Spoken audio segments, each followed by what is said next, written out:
με τους κλόνους. Ανοίξτε, όχι εδώ.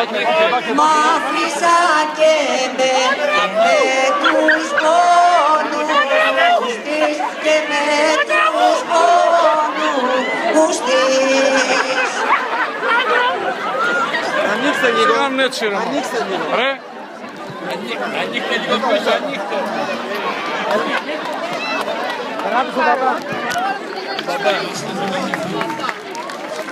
Ανοίξτε, όχι εδώ ρε παιδιά. Έλα, βρω. Ανοίχτε λιγάκι, δεν može ο παπά. Έλα, έλα. Αν την πάρεις αγκαλιά μετά. Έλα, Ηλίας.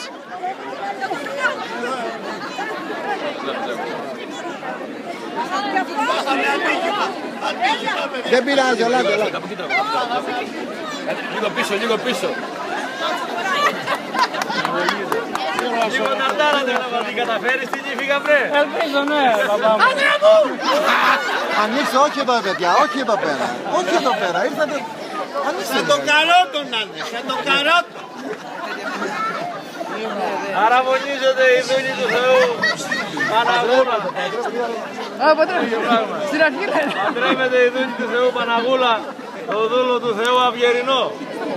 Παντρεύεται η δούλη του Θεού Παναγούλα, το δούλο του Θεού Αυγερινό. Παντρεύεται η δούλη του Θεού Παναγούλα, το δούλο του Θεού Αυγερινό. Παντρεύεται ο δούλος του Θεού Αυγερινός στη δούλη του Θεού, Θεός να την κάνει Παναγούλα. Παντρεύεται ο δούλος του Θεού Αυγερινός στη δούλη του Θεού Παναγούλα. Και ξαναπαντρεύεται ο δούλος του Θεού Αυγερινός στη δούλη του Θεού Παναγούλα. Να ζήσετε, να είστε καλά. Ο κουμπάρος, που είναι ο κουμπάρος, τα Στέφανα, κουμπάρε. Τα Στέφανα. Κάνει ρε. Σκύψε λίγο, νύφη. Είσαι λίγο νύφη να συνοχωρέσει. Λίγο πίσω, παιδιά.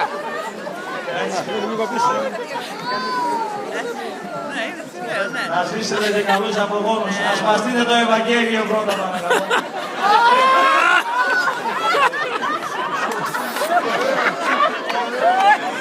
Να ξέρεις που αφλάς.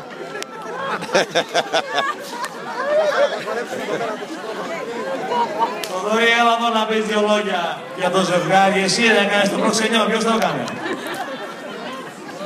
Θοδωρής που έκανε το προξενιό να πει δύο λόγια για το ζευγάρι. Η Φώτο το έκανε. Η Φώτο. Η Φώτο. Όταν στέλνιωσε το προξενιό, η Φώτο είχε ένα πρόβλημα, τούτσουνε λίγο. Και τη ζήτησε τώρα ο γαμπρός να της κάνει δώρο και του είπε ένα φόκο μαξίλα. Πήγε ο γαμπρός να φέρει τα ξύλα, αλλά στην διαδρομή όπως ερχόταν συνάντησε κάποιον άλλον. Και δεν του πας, πάω για ξύλα του. Αν της Φώτος ξύλα κόβεις κι εσύ. Έτσι βγήκε.